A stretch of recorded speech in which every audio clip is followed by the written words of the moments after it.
Buen día, hermanos, ¿cómo están?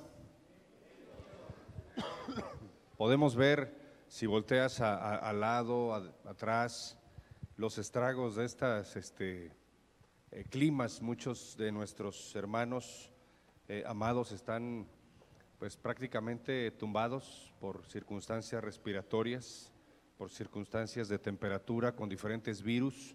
Tal es el caso de Porfirio y Lucy, nuestra hermana Silvia Ramírez, Rosy, que ha estado bastante delicada de fiebre y de un cuadro gripal.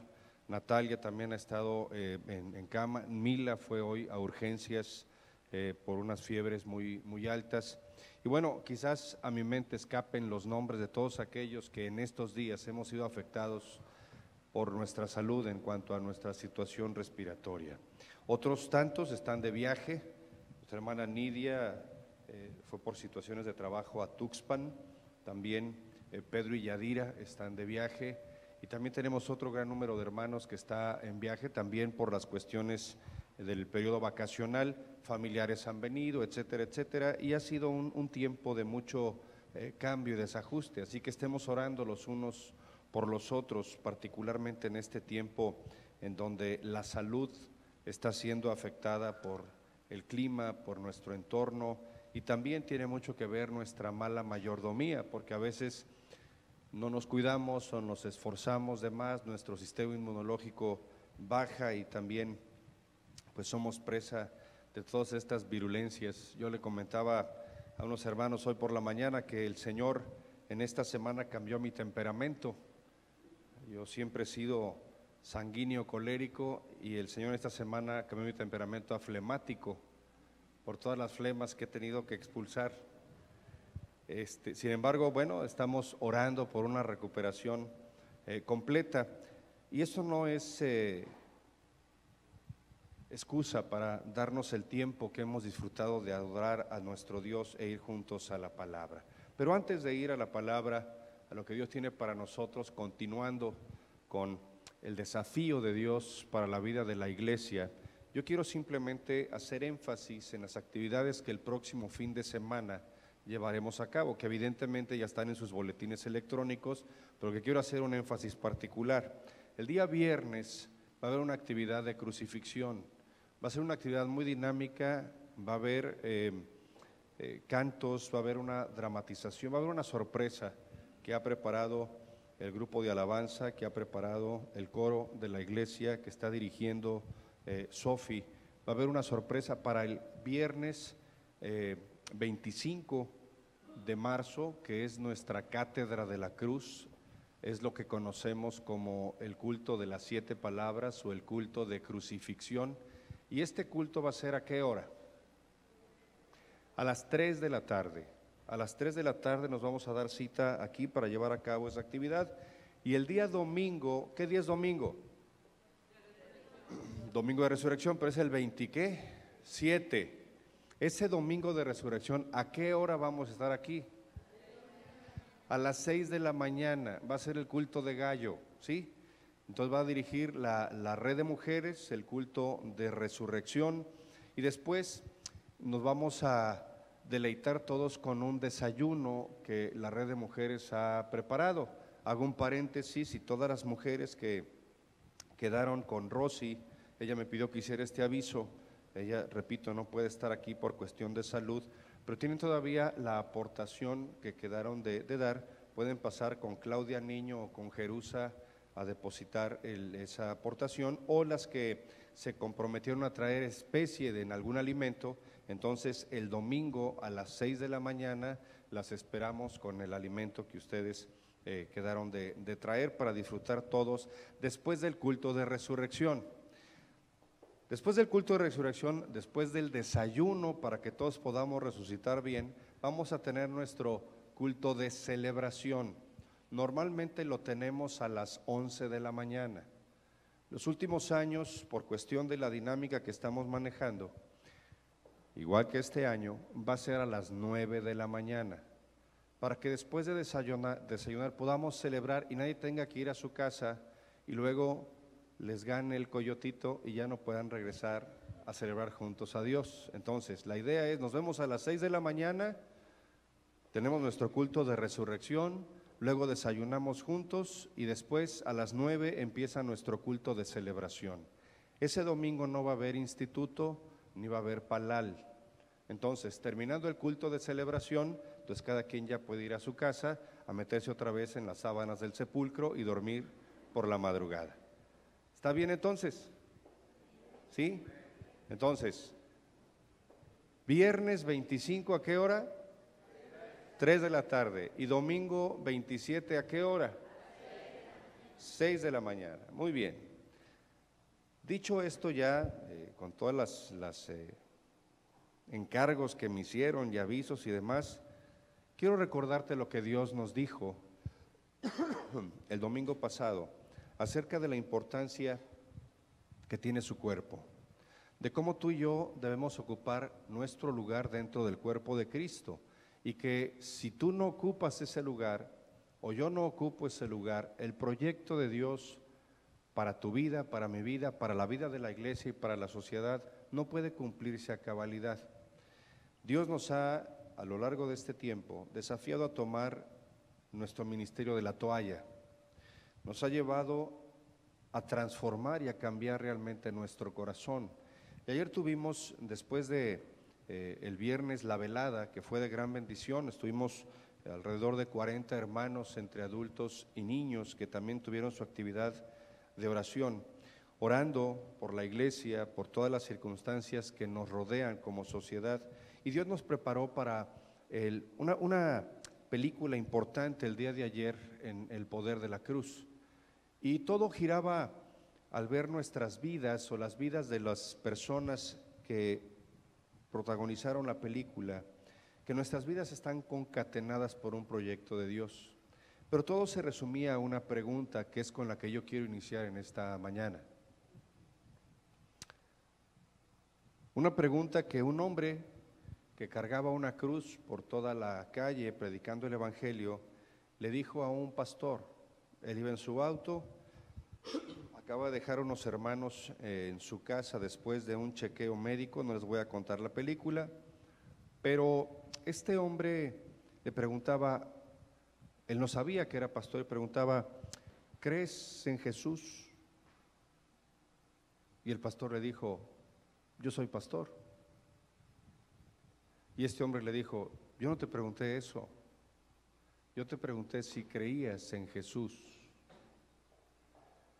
Y entonces el pastor dijo que claro que creía en Jesús, etcétera, etcétera. Y la pregunta confrontó a ese pastor como debiera confrontarnos a todos nosotros hoy.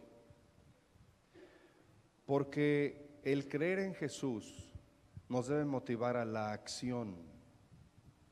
No podemos creer en Jesús y no actuar en base a esa fe que decimos tener.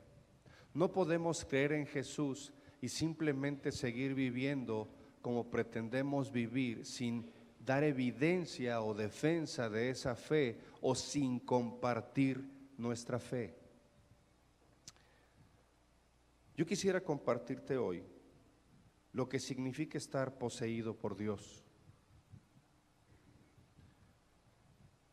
Y quiero hacer 3 afirmaciones acerca del toque de Dios. Cuando Dios toca a una persona, cuando Dios toca un corazón, tenemos que tomar en cuenta 3 cosas. Y la primera es que una vez que Dios toca a alguien, que una vez que Dios posee a alguien, no es por un tiempo parcial. Cuando Dios nos toca, es un toque de por vida. Cuando Dios nos posee para toda la vida.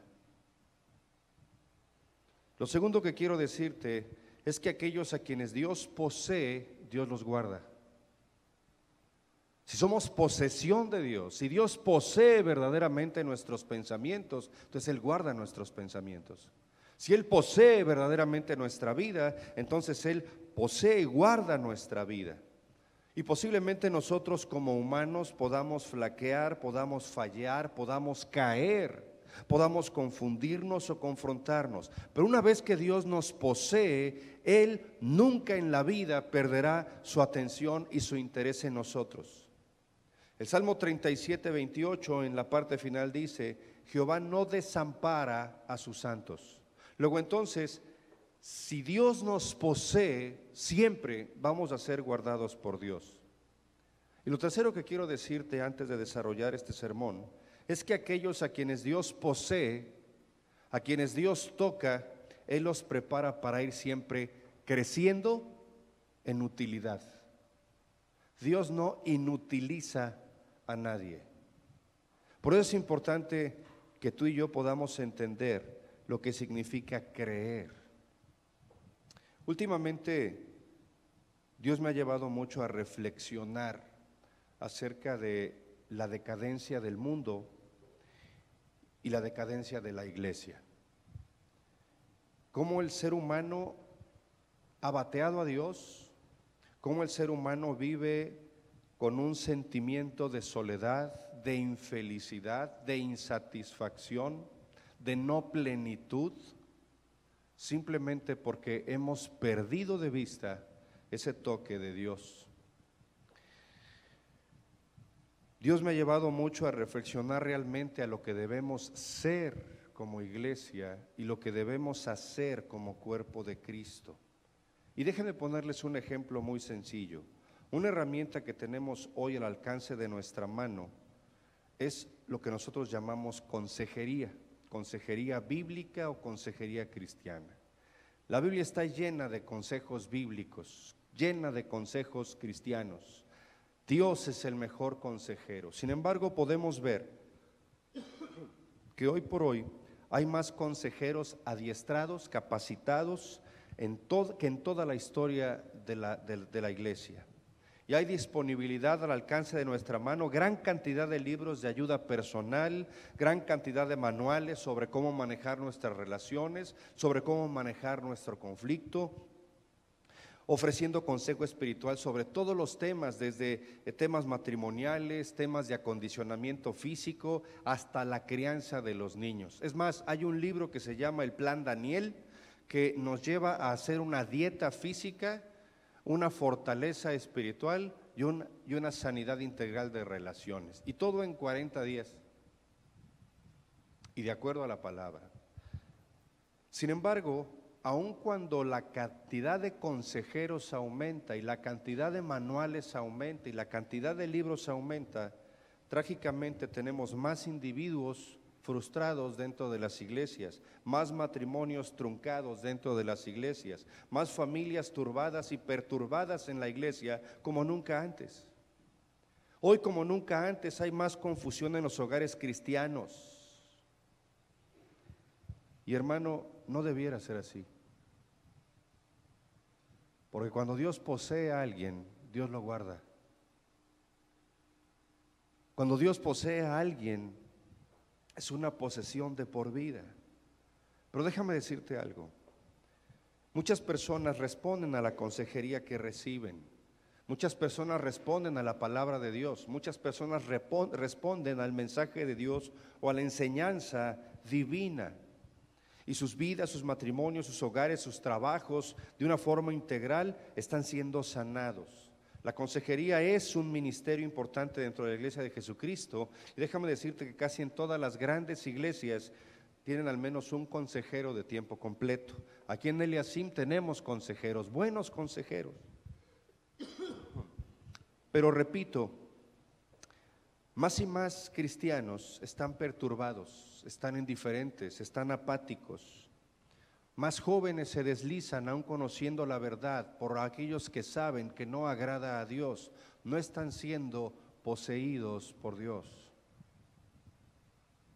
Muchos matrimonios hoy reciben la bendición de Dios, pero no están siendo poseídos por Dios.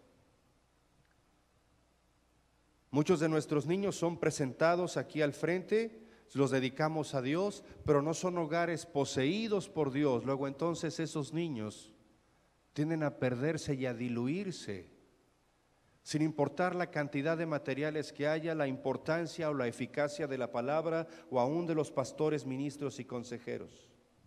Hay mucha gente que no responde a ese consejo bíblico.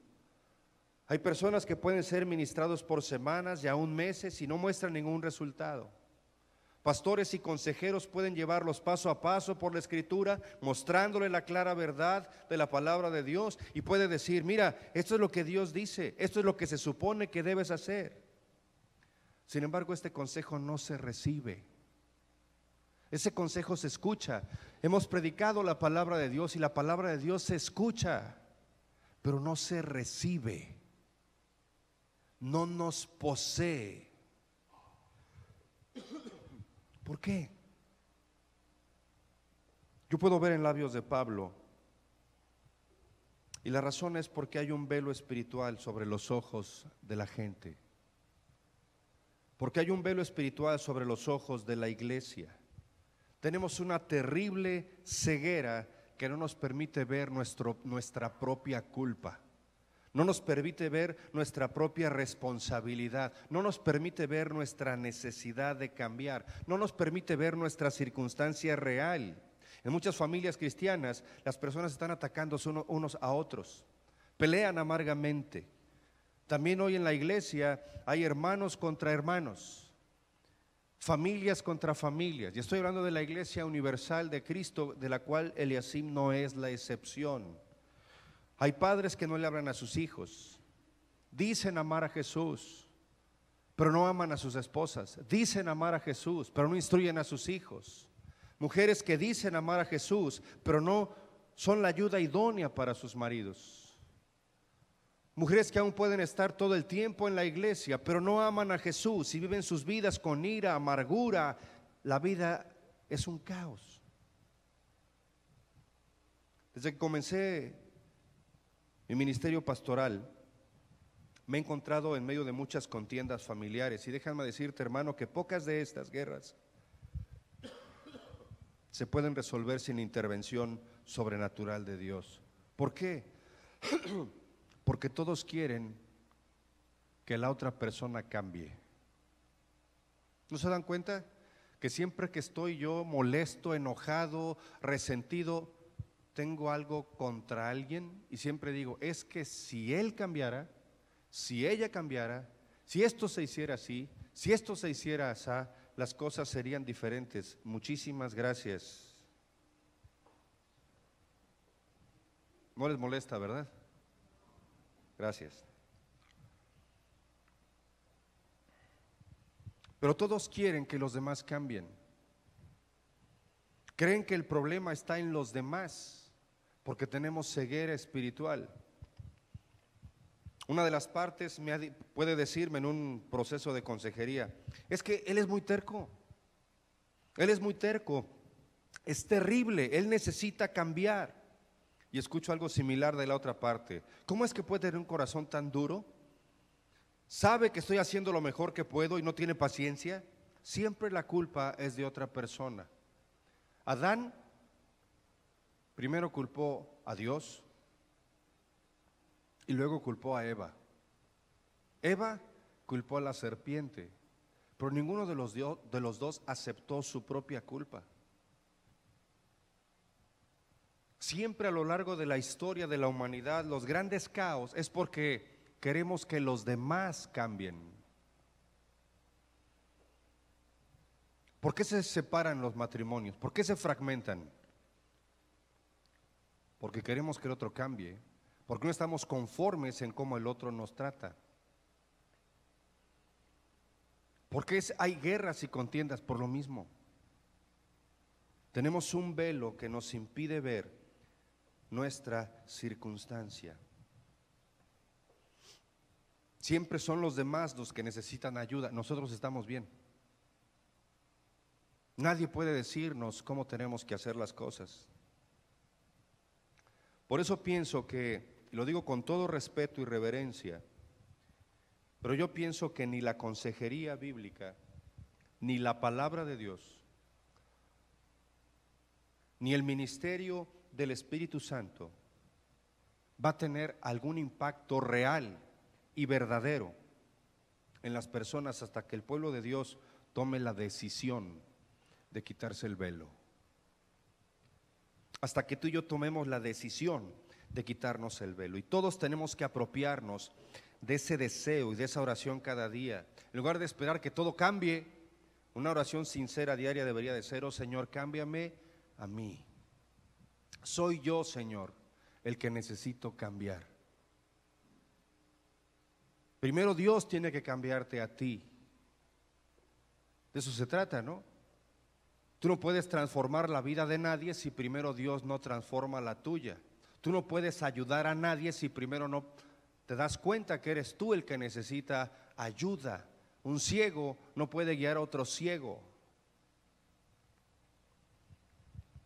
Pasamos mucho tiempo, hermanos, orando y diciendo: Señor, cambia mis circunstancias, cámbiame de chamba, cambia a mi marido, cambia a mi esposa, cambia a mis hijos, cambia a mis compañeros de trabajo, cambia la situación de mi familia, cambia las condiciones de mi vida. Sin embargo, pocas ocasiones o ninguna decimos: Señor, cámbiame a mí. Yo soy el problema, Señor.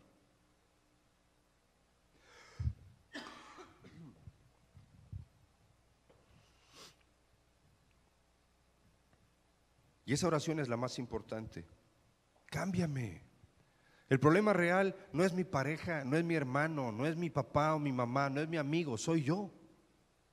Yo soy el que necesito cambiar. Y Dios orquesta los pasos de nuestras vidas y las vidas de todos los hijos de Dios. Él no permite que nos ocurra algo simplemente porque sí o por casualidad. Y eso significa algo que tú y yo a veces perdemos de vista. Dios permite tu crisis, Dios permite mi crisis, Dios permite nuestros problemas, Dios permite nuestras circunstancias. Y Él está tratando de decirte a través de esas oportunidades: necesitas cambiar. Sea hacer ajustes en tu fe, hacer ajustes en tu vida. Dios nos mete en crisis, Él orquesta nuestras crisis, Él orquesta tu situación difícil porque está diciéndote a través de esa situación: necesitas cambiar, necesitas transformar alguna área de tu vida, necesitas desarrollar paciencia, necesitas desarrollar amor, necesitas desarrollar fe. Nos guste o no, hermano y amigo que estás aquí, todos estamos en proceso de cambio. Todos debemos transformar constantemente nuestra vida de una u otra manera. En la dimensión espiritual no existe tal cosa como simplemente existir, como simplemente sobrevivir. Constantemente estamos siendo transformados para bien o para mal. A lo largo de nuestra vida en el Señor podemos hacer un alto y ver si hemos cambiado, hemos sido transformados más como nuestro Señor o más como el mundo. Si a pesar de lo que hemos caminado juntos, hablamos más como el Señor o más como el mundo. Y acuérdense que al decir mundo me refiero al egoísmo, a la injusticia, a la impaciencia, a la intolerancia.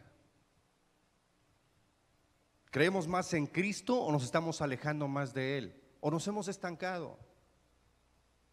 Pero el Hijo de Dios, el que es poseído por Dios, el que es tocado por Dios, está constantemente siendo transformado. Y la idea es que tú y yo nos miremos seriamente al espejo cada día y oremos: Señor, confórmame más hacia tu imagen. Quiero ser más como tú en cada área de mi vida. Muchos de nosotros hemos permitido que la amargura se haya arraigado, haya endurecido nuestro corazón y se haya convertido en rebeldía. Te estás endureciendo más allá de la posibilidad de cambiar, de transformar. Tú y yo debemos de dejar de defender nuestra causa señalando a otros, evidenciando a otros, justificándonos. Bueno, yo es que yo hago así porque Él hizo. Déjame decirte que Dios no va a poseernos o no va a alcanzarnos, no va a transformarnos hasta que no admitamos que nada cambiará hasta que yo cambie. Qué diferente sería si pudiéramos clamar honestamente al Señor en oración y pudiéramos decirle como David: cámbiame, Señor, y escudriñame. Muéstrame dónde he fallado, dónde me he descarriado, qué he descuidado. Expón mi orgullo, mi ira, mi terquedad y mi pecado. Ayúdame a rendirlo todo. Porque la palabra de Dios, hermano y amigo, muestra claramente dos pasos que tenemos que tomar si deseamos ser transformados y poseídos por Dios. Y el primer paso que quiero compartir contigo es que hay un velo sobre nuestros ojos que nos está cegando, y ese velo tiene que ser removido. Y Pablo lo describe. Pablo describe un cambio que tiene que ocurrir antes de que sea posible que ocurra cualquier otro cambio.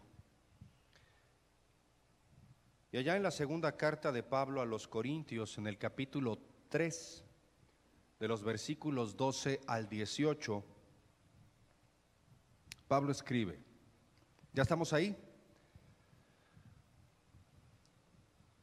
Soy un silencio sepulcral. ¿Están despiertos? Por si las flies, sacude al que está a tu lado. ¿Ya? Ok. Dice Pablo, así que teniendo tal esperanza, usamos de mucha franqueza y no como Moisés, que ponía un velo sobre su rostro, para que los hijos de Israel no fijaran la vista en el fin de aquello que había de ser abolido. Recuerda que Moisés estaba perdiendo la brillantez de su rostro y se puso un velo. Eso ya lo explicamos en alguna ocasión. Pero el entendimiento de ellos se embotó. Embotó, déjame decirte que significa aturdirse, ofuscarse, significa debilitar los sentidos o debilitar la inteligencia. Dice la palabra, pero el entendimiento de ellos se embotó, porque hasta el día de hoy, cuando leen en el antiguo pacto, les queda el mismo velo no descubierto, el cual por Cristo es quitado, y aún hasta el día de hoy, cuando se lee a Moisés, el velo está puesto sobre el corazón de ellos. Pero cuando se conviertan al Señor, ¿qué va a pasar con el velo? El velo se quitará, porque el Señor es el Espíritu. Y donde está el Espíritu del Señor, allí hay libertad. Déjame decirte algo. Una cosa es que tú sepas de Dios, que conozcas la palabra, que sepas dónde están las citas y que aún puedas dar un consejo a otro. Pero una cosa totalmente diferente es convertirte al Señor. Una cosa totalmente diferente es que el Señor te posea. Pablo está hablando principalmente sobre esta ceguera de los judíos en relación a Jesús como el Mesías, pero también está estableciendo un principio que aplica a todas las personas, sean judías o gentiles. Porque lo que está diciendo en esta porción de la Escritura es el no poder ver la verdad. Cuando tú y yo sabemos lo que dice la palabra y sabemos lo que tenemos que hacer, pero no lo hacemos por justificarnos, por nuestras percepciones, por nuestra manera de ser o de pensar, no estamos entendiendo la verdad. La vida del creyente poseído por Dios no está basada en percepciones, no está basada en necesidades o en estados de ánimo, está basada en la verdad. Y Pablo está hablando del no poder ver la verdad realmente. El versículo 14 dice, pero el entendimiento de ellos se embotó, porque hasta el día de hoy, cuando leen en el antiguo pacto, les queda el mismo velo no descubierto, el cual por Cristo es quitado. La gente a la que Pablo escribió era sincera. Déjame decirte que ellos estudiaban los libros de Moisés, estudiaban la ley, los profetas, los salmos de David. Reconocían la palabra de Dios enseñándola y la citaban libremente, pero tenían un velo sobre sus ojos. Sus vidas no reflejaban la plenitud de Cristo. Pensamos que hay un velo espiritual cubriendo los ojos de los judíos, los musulmanes y otros, que no les permite ver la verdad sobre Jesús. Pero déjame decirte que hoy por hoy hay un velo cubriendo los ojos de muchos creyentes. Porque podemos leer las claras advertencias de la palabra, los principios de la palabra, los principios del reino. Y podemos verlo en las Escrituras. Las escuchamos cuando las predican con poder siervos de Dios. Sin embargo, no somos afectados por la palabra de Dios. Y estamos aquí cada domingo, en un grupo pequeño, cada semana, orando todos los días posiblemente, pero nuestra vida no es afectada por la palabra de Dios.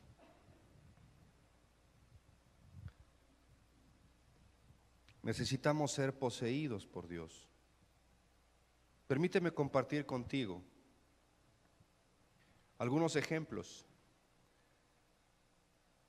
Tristemente muchos hoy continuamos haciendo las mismas cosas que denuncia la palabra de Dios que no debemos hacer.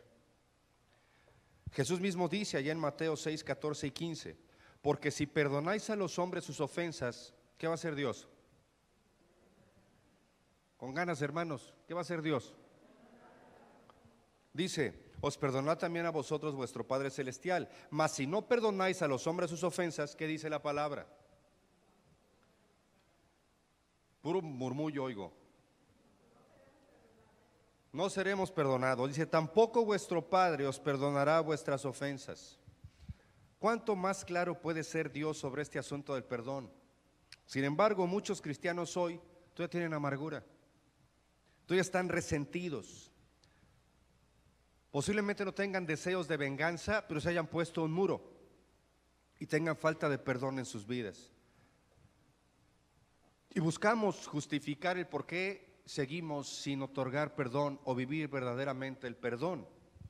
O decimos, yo he perdonado a esa persona, pero realmente su vida en cuanto a ese rubro no ha cambiado. Se sigue viendo la afectación, no hay una actitud o el hablar de corazón, y el Señor lo conoce.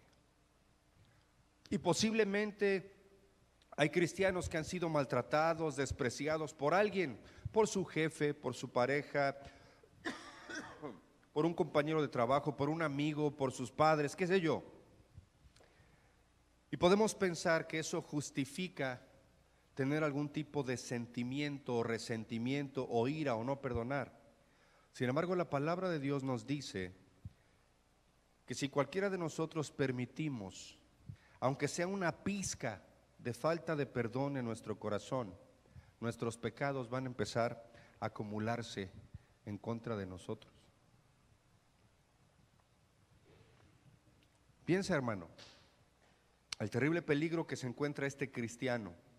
Día a día no perdona, entonces Dios tampoco lo perdona.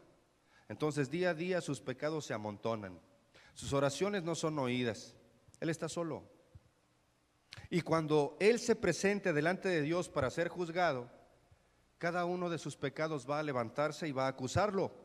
Y una de sus transgresiones va a ser perdonada porque él no pudo perdonar a otros. Y el Señor puede decirle, oye, te lo advertí, te lo dije, te llamé, te amé, te hablé tan claramente como pude, pero tú no quisiste escuchar. Más bien persististe en no perdonar. Ahora no puedo perdonarte. Y ese será el resultado final de la ceguera espiritual. ¿O qué me dicen de otro pasaje en Malaquías 2:16? Cuando dice, porque Jehová Dios de Israel ha dicho que él aborrece el repudio. Repudio es divorcio.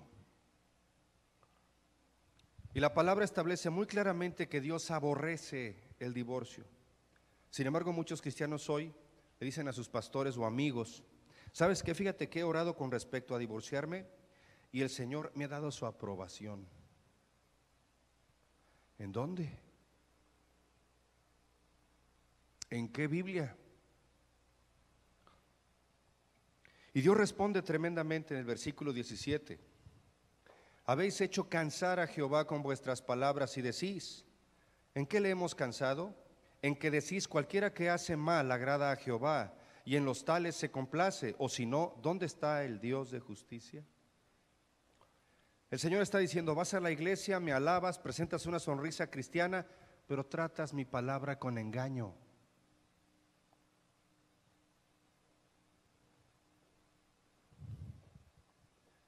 Dios aborrece el divorcio. Sin embargo, muchos lo llevamos a cabo. Incluso llegamos a considerar el divorcio como algo bueno. diciendo que Dios lo aprueba. Y pensamos que Dios no va a juzgar nuestra desobediencia. Es triste ver que hoy la tasa de divorcios o separaciones entre creyentes es tan alta como la de los no creyentes. O sea, Dios no hace diferencia. Los valores morales dentro de la iglesia son los mismos valores morales que se han diluido fuera de la iglesia. Entonces Dios no hace la diferencia. La manera en cómo tratamos a otros dentro de la iglesia es la misma manera en cómo tratan a otros fuera de la iglesia. Dios no hace la diferencia. Por eso necesitamos estar poseídos por Dios. ¿Que la palabra de Dios es un chiste? Dios pregunta. ¿Que mi palabra es un chiste? ¿Mi presencia es un chiste? ¿Se pueden poner las advertencias de Dios a un lado como si fueran solo sugerencias en vez de mandatos? No, nunca. Lo que pasa es que un velo cubre los ojos de la iglesia. Y Dios nos está advirtiendo. Y toda la consejería del mundo, toda la palabra de Dios, todo el conocimiento que tengas tú y que tenga yo, todos los consejos que puedan darnos o comentarios bíblicos, no van a servir de nada si no obedecemos su palabra. Dios dice que su palabra tiene que convertirse en la regla de nuestras vidas. Y déjenme decirles algo. Yo no estoy censurando a aquellos que están divorciados o que tuvieron que hacerlo. Yo mismo como pastor y consejero sé que hay casos, y cada caso se ve de una manera particular, en donde no hay otra solución, particularmente cuando hay abuso físico o está en riesgo la vida o la integridad de los hijos. Pero el divorcio se ve como la última solución, después de haber intentado todo lo que la palabra de Dios dice. Y si ambos son creyentes, si ambos aman a Dios, el divorcio no es opción. El problema es que hoy por hoy, por la dureza del corazón del hombre, hacemos la palabra de Dios como queremos. Dios instituyó, por ejemplo, el matrimonio. Y cuando Él instituyó el matrimonio, ¿pensó en el divorcio? No. Pero Él permite el divorcio por la dureza del corazón y bajo ciertas circunstancias. Pero es triste, hermano. Es triste que el pueblo de Dios no sea poseído por Dios. La palabra de Dios dice: amad a vuestros enemigos, bendecid a los que os maldicen, haced bien a los que os aborrecen y orad por los que os ultrajan o persiguen. Mateo 5:44. Proverbios 15:1 dice: la blanda respuesta quita la ira. Proverbios 15:1 dice: airaos, pero no pequéis, no se ponga el sol sobre vuestro enojo. Efesios 4:26. Y Dios no ha cambiado. Pero Él quiere realmente poseer nuestra vida. La palabra de Dios es la palabra final. Y si no le tememos a la palabra de Dios, no le tememos a Dios, no estamos preparados para obedecer sus mandamientos en todo lo que tenemos, entonces no hay esperanza de ser libres. No hay esperanza de sentir su paz. No hay esperanza de sentir amor y que nuestra vida cambie. No vamos a poder cambiar nada de nuestro entorno si persistimos en mantenernos ciegos y velados a la palabra de Dios. El segundo punto que quiero referirme en esta mañana es que ese velo se puede quitar solamente de una manera que acabamos de leer. Segunda a los Corintios 3:16 dice: pero cuando se conviertan al Señor, ¿qué va a pasar con el velo? ¿Ya están dormidos? Pero cuando se conviertan al Señor, el velo se quitará. Déjame decirte que la palabra griega que se utiliza para convertir significa invertir el rumbo. Tiene mucho que ver con el arrepentirnos. Pablo está diciendo, tienes que admitir que el rumbo que está tomando tu vida no es el correcto. El rumbo que está tomando tu vida te está llevando a estar vacío, te está llevando a la ruina, te está llevando a la desesperación. Hermano, aun cuando sonrías, aun cuando pretendas aparentar que todo está bien, en tu intimidad sabes que nada está bien. Y tienes que convertirte, tienes que invertir el camino. Si estamos en confusión, si hay algo mal en nuestra vida, si las cosas se están deteriorando, tenemos que cambiar el rumbo. Y puedes pensar, es que mi esposo está mal, estoy esperando que él cambie, o es mi esposa la que va a llevar a la ruina a menos que cambie, o mi jefe está mal, o tiene que cambiar el pastor o los líderes, o la visión de la iglesia. Nosotros claramente vemos siempre los errores de los demás. Y vemos claramente las malas acciones de otros, pero no vemos nuestra propia necesidad de cambiar. No vemos nuestra propia necedad, nuestra propia terquedad. Tú y yo tenemos que hacer una pausa para enfrentar la realidad de nuestra vida, para admitir delante del Señor y decir, Señor, yo soy quien necesita cambiar. Por tanto, Padre, muéstrame en qué me he desviado. ¿Cómo puedes cambiar el rumbo? ¿Cómo podemos convertirnos al Señor y quitar el velo de nuestros ojos? Hay una receta que Pablo nos da para este cambio. Una receta que comienza en el entendido de que este cambio es una obra exclusiva del Espíritu Santo. Nosotros no podemos cambiarnos a nosotros mismos, no es por tu fuerza, no es por tu capacidad, no es por tu conocimiento, no es por el tiempo que llevas en la iglesia, no es por tu madurez física o por el título de desarrollo académico que tengas. Tú no puedes cambiarte a ti mismo.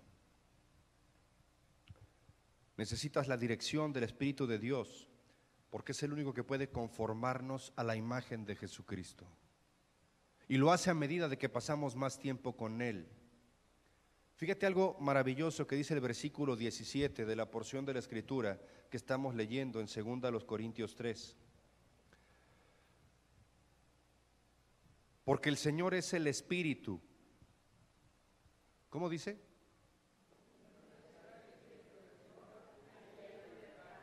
No, pero ¿qué dice al principio? Fíjense, no dice porque el Señor es Espíritu. ¿Qué dice? Porque el Señor es el Espíritu. Y donde está el Espíritu de Dios, hay libertad.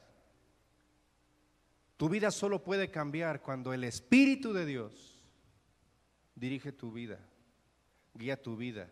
No tus necesidades, no tus anhelos, no tus frustraciones, no tu dolor, no tus complejos, no tu capacidad. La palabra libertad aquí significa que ya no somos esclavos, somos libres de carga, estamos desencadenados, y eso describe la libertad que recibimos cuando son abiertos nuestros ojos. Y podemos ver las cosas desde la perspectiva de Dios, y podemos ver a la gente desde la perspectiva de Dios, y puedes ver a tu esposo o esposa desde la perspectiva de Dios, puedes ver a tus hijos desde la perspectiva de Dios, y a tu jefe y a tus compañeros de trabajo desde la perspectiva de Dios. Podemos ver las cosas a través de esa nueva luz. Solamente el Espíritu Santo puede romper la manera en que hemos visto las cosas por toda una vida. Solamente Él puede convertirnos y encaminarnos en el rumbo correcto. Y eso lo podemos ver en la conversión de Pablo. Tú y yo hemos platicado mucho y compartido mucho acerca de ese tipo de conversión que describe en Hechos 9, cuando todavía Pablo era Saulo. Y él estaba en el rumbo incorrecto, pero él pensaba que estaba en lo correcto. Hablando de tener ese velo cubriendo sus ojos, Pablo estaba ciego totalmente, estaba yendo a Damasco para perseguir a los cristianos. Ahora déjame decirte algo. Saulo realmente pensaba que le estaba haciendo un favor a Dios. Pablo estaba perfectamente convencido de que iba a agradar a Dios persiguiendo y matando a la iglesia. Él estaba perfectamente convencido en que estaba haciendo lo que Dios quería, arrestando a creyentes y enviándolos a la cárcel. Pero era incorrecto. Él tenía un velo en sus ojos. Tú y yo podemos pensar que estamos haciendo las cosas correctas y que lo que estamos haciendo es para Dios. Pero podemos tener un velo en nuestros ojos que nos lleva a la confusión, al caos de nuestra vida.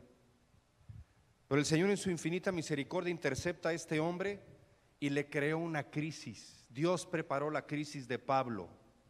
Y cuando Jesús se encuentra con Saulo rumbo a Damasco, le golpeó con una luz tan poderosa que literalmente lo dejó ciego. Saulo ciego tuvo que ser guiado hasta una casa en Damasco, donde permaneció ahí hasta que un siervo de Dios, Ananías, le dijo: hermano Saulo, en el versículo 17, el Señor Jesús que se te apareció en el camino por donde venías me ha enviado para que recibas la vista y seas lleno del Espíritu Santo. Y cuando Ananías puso su mano sobre Saulo, ese velo se le quitó. Y vio a los cristianos que perseguía como Cristo los veía. Y se convirtió, reconvino su camino y fue lleno del Espíritu Santo. Y Saulo rindió su pasado, su presente y todo al Señor. E inmediatamente, repito, ese velo le permitió ver verdaderamente. Pero este cambio, hermano, también requiere lo que Pablo llama una cara descubierta. Él escribe: por tanto nosotros todos, allá en el versículo 18, mirando a cara descubierta como en un espejo la gloria del Señor. Déjame decirte que la raíz de la palabra cara descubierta tiene un significado impresionante y tremendo para ti y para mí hoy. Significa que estoy totalmente comprometido, fíjate bien, a permitirle a Dios que exponga todo lo que yo tengo oculto en mi corazón. ¿Te das cuenta?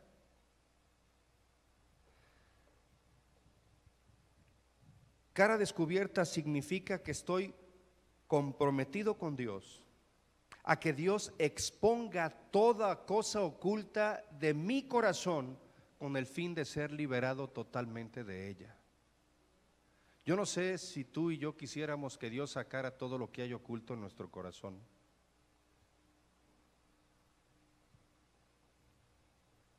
Pero hermano, a cara descubierta significa que no tengo nada que ocultar delante de Dios y que nadie puede señalarme con el dedo para avergonzarme y que el diablo no puede usar absolutamente ninguna circunstancia para que yo sienta temor.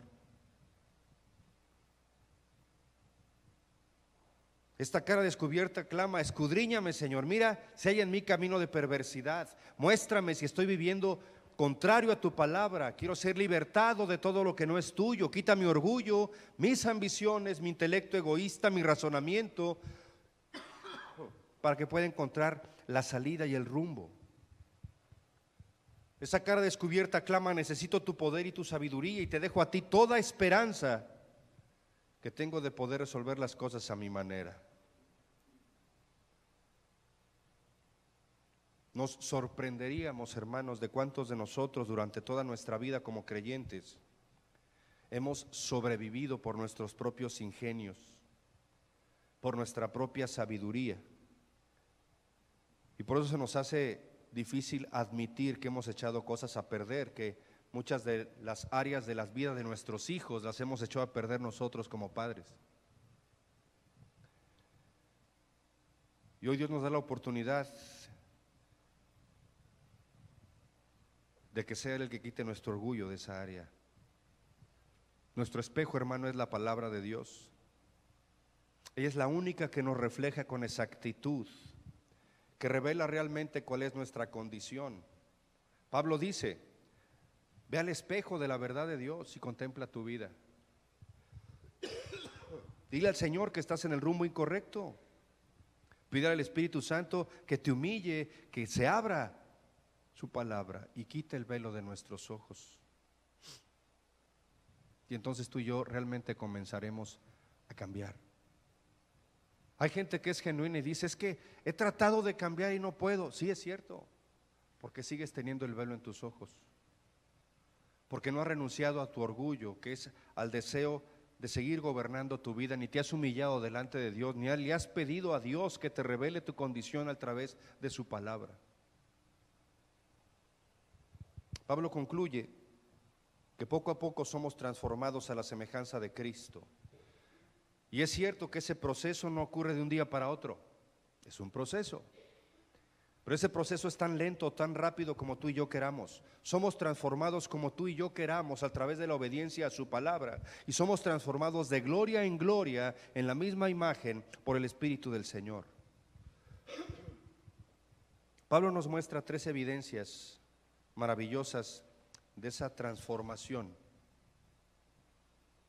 Y con esto quiero terminar. Y el primer cambio, hermano, cuando realmente abrimos nuestro corazón y le permitimos al Espíritu de Dios que toque nuestra vida y somos poseídos por Dios, entonces el primer cambio es un aumento en el conocimiento de Dios, en el experimentar esa misericordia de Dios con nosotros a lo largo de toda nuestra prueba. Fíjense lo que Pablo dice en 2 Corintios 4:1. Por lo cual, teniendo nosotros este ministerio según la misericordia que hemos recibido, no desmayamos, no importa lo que venga.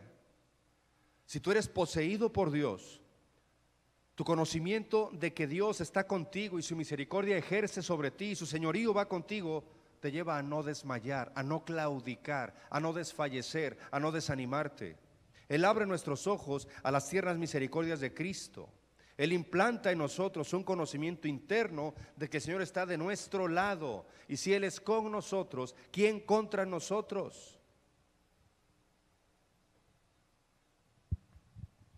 Déjame decirte cómo estaba David. David se menciona a sí mismo en el Salmo 102, llorando miserablemente. David se sentía abrumado por su situación y decía: mi corazón está herido y seco como la hierba, por lo cual olvido de comer mi pan, velo y soy como el pájaro solitario en el tejado. Cada día me afrentan mis enemigos y mi bebida mezclo con lágrimas. Mis días son como sombra que se va. Él gimió y él decía: estoy en una condición terrible, física, mental, emocionalmente. Y fue en ese mismo momento que Dios determinó liberar a David, y el Señor se movió rápidamente a misericordia y le ayudó y le confortó. Y David testifica en el versículo 13: te levantarás y tendrás misericordia de Sión, porque es el tiempo de tener misericordia de ella, porque el plazo ha llegado. Dios estableció un momento para librar a David en su hora más difícil, cuando él pensaba: he sido reducido a nada, ya no tengo nada que hacer, ya no hay salida. Y de la misma manera que liberó a David, Dios establece una hora para librarnos a ti y a mí y enviar su favor sobre nosotros. Y ese es el momento en donde dejamos de luchar por las cosas a nuestra manera, y cuando dejamos que Dios luche por nosotros. Cuando decimos: Dios, cámbiame a mí. El segundo cambio que ocurre es que ya no estamos abrumados con pensamientos de derrota, de desánimo, de orgullo, etcétera, etcétera. Dice la palabra: según la misericordia que recibimos, no desmayamos. Dios quiere que quitemos nuestros ojos de las circunstancias y que dejemos de enfocarnos en lo mal que vemos las cosas, en lo mal que están las cosas. Es que qué mal están mis hijos, qué mal está mi matrimonio, qué mal está la sociedad, qué mal está la iglesia, qué mal está el grupo de alabanza, qué mal está el pan de la Flor de México. Que dejemos de enfocarnos en lo malo de la gente, que nos enfoquemos en Dios. Nuestro enfoque debe ser Dios. Si nos enfocamos en cambiar las situaciones, vamos a caer más profundamente en ansiedad y depresión, y nos cansamos, y nos desmayamos o desanimamos, y perdemos la esperanza. Pero dice la Escritura, según la misericordia que recibimos, no desmayamos, porque nuestro enfoque no está en las cosas o circunstancias, sino en Dios. Y el Señor revela su misericordia hacia nosotros. Por eso nuestro enfoque tiene que ser Dios y en su seguridad. Y el tercer cambio que ocurrirá en nosotros es una renuncia total a las cosas ocultas y deshonestas. Dice Pablo, en la segunda carta a los Corintios, en el capítulo 4, versículo 2, antes bien renunciamos al oculto y vergonzoso, no andando con astucia ni adulterando la palabra de Dios, sino por la manifestación de la verdad, recomendándonos a toda conciencia humana delante de Dios. Es decir, no vamos a buscar excusas para hacer lo malo. Dios desea, hermano, que nuestra vida sea un libro abierto. Él anhela que quitemos de nuestra vida todo lo oculto, toda deshonestidad, todas las cosas clandestinas que hacemos, todo el chisme, toda la murmuración, toda la queja, toda la pornografía, todas las mentiras, todo el fraude, toda la lascivia. Por eso es que el Espíritu Santo busca cada cosa en nosotros que no es semejante a Cristo y quiere erradicarla. Fíjate lo que dice la palabra, antes bien renunciamos a lo oculto y vergonzoso, no andando con astucia ni adulterando la palabra de Dios, sino por la manifestación de la verdad, nos recomendamos a toda conciencia humana delante de Dios. Déjame decirte algo. Si de verdad queremos transformar nuestra vida y que Dios nos bendiga y que Dios nos dé ese bálsamo de su paz y nos lleve a vivir esa vida abundante, tú y yo debemos de estar dispuestos a que Dios trate con nosotros. Y cuando nos hayamos sometido a la palabra de Dios y al poder transformador de su Espíritu, no va a ser necesario que convenzamos a nadie de que hemos cambiado. Porque según caminamos en su verdad, el Espíritu Santo nos recomienda a las conciencias de los que están a nuestro alrededor, porque tú y yo somos manifestaciones de su verdad, y esa es la mejor recomendación. La palabra griega para recomendar aquí significa aprobación de Dios. Entonces fíjate, no tienes que impresionar a nadie de que has cambiado. Dios es el que moverá las conciencias diciendo, esa persona tiene mi bendición y mi aprobación, porque no oculta nada, porque el velo de sus ojos se ha caído y porque yo lo poseo. Y entonces ya no seguiremos pensando en los cambios que tienen que ocurrir en otros. Nos vamos a animar con los cambios que Dios está obrando en nosotros. Y vamos a concluir, Señor, todo está en tus manos, me entrego a tu voluntad, haz en mí lo que tengas que hacer. Hermano y amigo, hoy es el momento para dejar todas nuestras circunstancias en sus manos.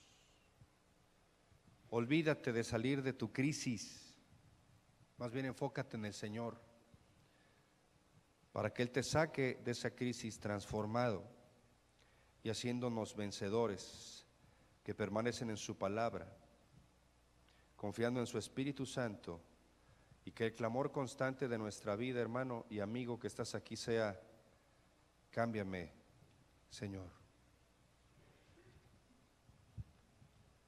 Inclina tu rostro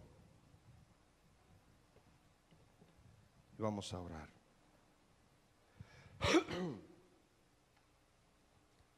Señor y Padre eterno, damos gracias por la bendición que nos das en esta mañana, Dios, al poder ir a tu palabra y encontrar la tan gran misericordia que tienes para con nosotros y ver la oportunidad que abres el día de hoy para transformar nuestra vida. Ayúdanos, Dios, a mostrarnos delante de ti sin nada que ocultar. Ayúdanos, Padre, a someternos a ti para que tú nos poseas. para que el velo de nuestros ojos caiga, para que no adulteremos tu palabra, sino que sea la directriz de nuestra vida. Toma a mis hermanos, Dios, sea en sus corazones, en sus familias, en sus hogares, sea en cada matrimonio, Dios, sea en las segundas oportunidades, en los nuevos comienzos, sé con nuestros enfermos, Padre, pero ayúdanos todos a clamar a una voz: cámbiame, Señor. Porque todo esto lo pedimos con acción de gracias, en el bendito nombre de tu Hijo Cristo Jesús. Amén. Preparémonos para ofrendar.